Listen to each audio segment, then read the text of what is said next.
Então, dando sequência, né, ainda falando sobre segmentação, né, ou clivagem, a gente vai falar especificamente agora da segmentação ooblástica igual.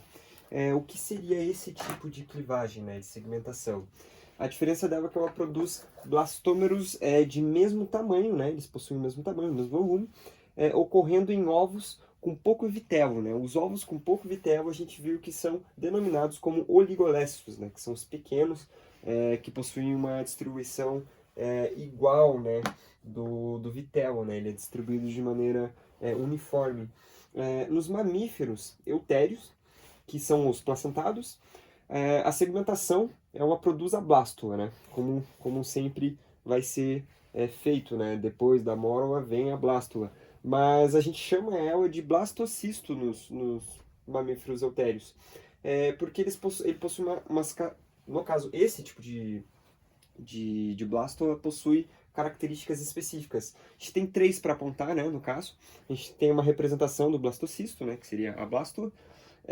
A gente vai ter da seguinte maneira, a gente vai ter a blastocele, que é a cavidade preenchida por líquidos, né, a gente viu anteriormente. Essa cavidade que vai ter líquidos que podem ser nutritivos ou até para o desenvolvimento direto do embrião.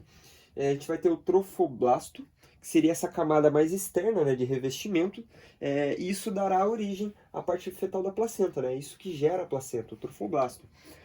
E anexado ao trofoblasto a gente vai ter o embrioblasto, que é uma massa condensada, né, de células que está presa ao trofoblasto e que dará origem ao embrião em si, né, que dará origem ao embrião, e a gente também chama de botão embrionário. No caso, os seres humanos são eutérios, né, são placentados.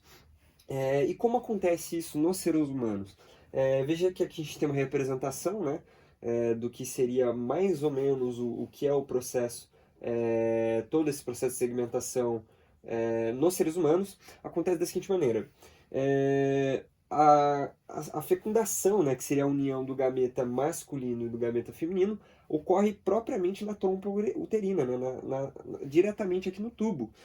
Veja que a gente tem aqui o processo de ovulação, né, sai do ovário o ovócito, chega no tubo uterino, né, e onde ele se encontra, né, com os gametas masculinos e onde ocorre a fecundação, né, e a formação do zigoto. Então aqui já é um zigoto. E vai acontecer todo o processo de mitose, né? Ele vai se dividindo, se dividindo, se dividindo, e mais ou menos no terceiro dia se forma a mórula, né? Que é aquela camada, aquela massa condensada de células, né? E ela vai ser transportada pelo epitélio ciliado até o útero. O epitélio ciliado seriam pequenos cílios, né? Que possuem aqui no tubo, que vão transportando lentamente, né? Até a cavidade uterina.